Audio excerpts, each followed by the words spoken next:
It's like I wanted to call my mom, but we were in the car, so this was neat. Yeah, my friends listen to this station. I listen to this station. You know, my friends do too. It's amazing. It's amazing. The studio looks just like I always imagined it would look too. Isn't this nice? It's kind of like the Pasadena Space Needle, isn't it? It's real fancy. We call it home. Yeah, that's good. Space Needle's a good word for it.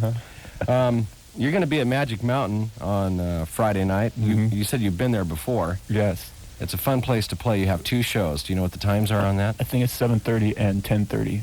It's enough time to catch the free fall and the revolution in between concerts, so it's good. Yeah. For you to catch it. Oh, I do, yes.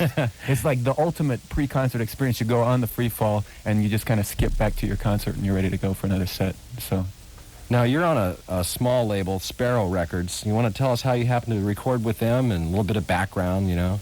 Well, I was doing these little demos in little 8-track studios, bringing in my friends. I write the songs, but I can't play any instruments, so I'd bring the friends in. This is back in Denver where I was growing up, and would send the tapes around to different radio record companies, and they weren't really interested because of the lyrical content, but Sparrow heard it and liked it after they turned it down once, and someone else heard it and they signed me up. Now, what about national distribution and stuff on your product? Right now, it's a small company. Yeah, well, I guess Capitol they just signed a deal with Capitol so that they'll distribute it starting in November. I saw you in Newsweek magazine. Yeah, isn't that, man, that was a different thing. That made the folks happy. Yeah, I'll bet. I've been trying to get in there, but I guess you can either do good things or bad things to get in there. I don't want to do any bad things. I haven't done anything good enough yet. So. That's right. Anyway. Don't want to get in the transitions department either, so that's bad. I want to play one of your songs here. We'll talk to you a little bit more. This is one I've been playing quite a lot, your new hit single. This is the extended meow mix, dance mix of This Disco Used to Be a Cute Cathedral. It's Steve Taylor on KROQ. You're not related to John Taylor, are you? No, I never heard of him. Roger Taylor. No. Andy Taylor. Andy, that may go way back. So that's Zachary Taylor, I think. Okay. We'll be back with Steve on KROQ. A lot of energy on that one, Steve. I bet you that's fun for you in concert, isn't it? Yeah, it's fun. And we do a lot of the mirror ball kind of thing on that one. Steve Taylor here on KROQ. How big is your band?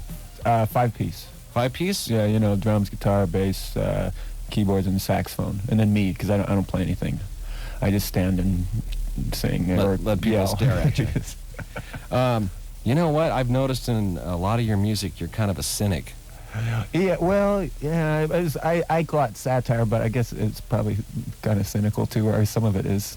There's a lot of hypocrisy that goes on, and I mean, a lot of it's in the church, a lot of it's in the rest of the world too, but I figure it's my job to speak out about hypocrisy in the church so that people on the outside know that we're not all like that. This is not like Brother Love's Travel and Salvation show that you do. No, I mean, it's got to be a concert first, you know, it's got to be good music, or there's like propaganda. So it has to do with the lyric content of the songs mostly.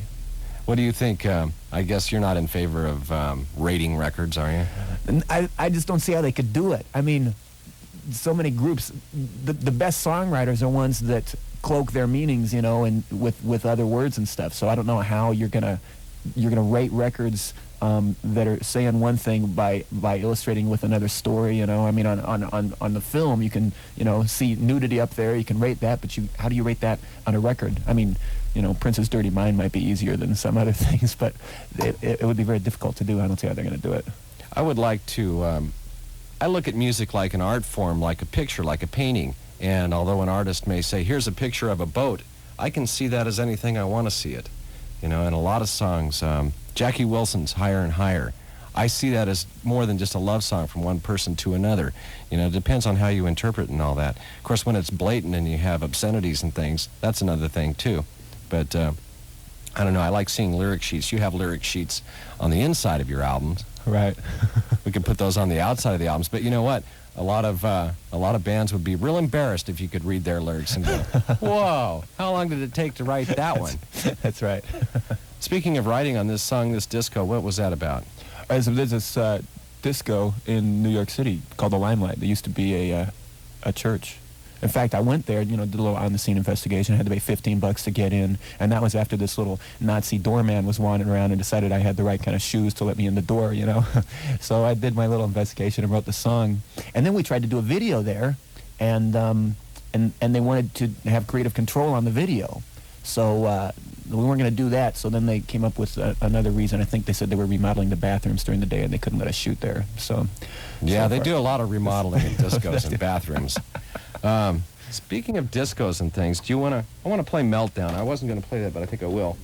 Want to tell us how this one came about? Oh yeah, this is called Meltdown at Madame Tussauds, and this one came about when I was in England and went to Madame Tussauds Wax Museum, which is the most famous tourist attraction in London, and so all these people are walking around and they're getting a picture taken with the statues and thinking how lifelike they are and stuff like that.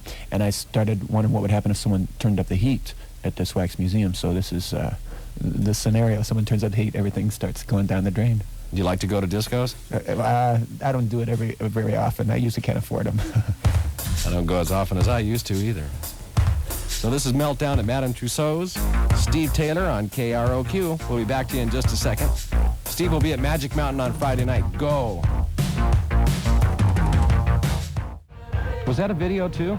Yeah, that was a video. Oh, you know where we shot it? At the Hollywood Wax Museum on Hollywood Boulevard. Yeah? That very cheesy looking place, you know? Oh, I love it. Oh, it's great. We went in there, and there was like 2 people in the day I went in, and so I said, can we just take this over for the day? And I think we paid them $1,000, and they said, okay. So we did. We did you terrible. turn the heaters on? No, well, we just did some terrible things to the people inside, but the curator was also a makeup and special effects man in some Hollywood movies, so he did all this stuff to Queen Victoria and Ronald Reagan and the Beatles and all kinds of people.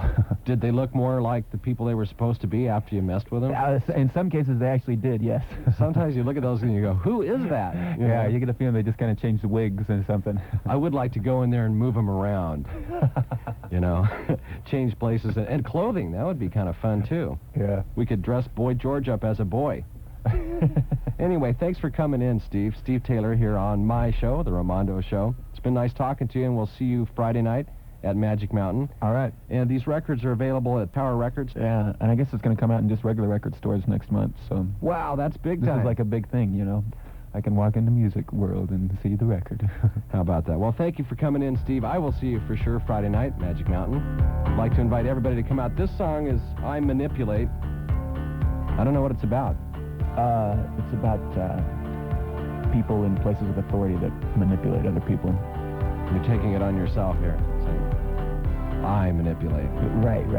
Like you're singing for somebody else. Third person I or something. Right here on KROQ. Don't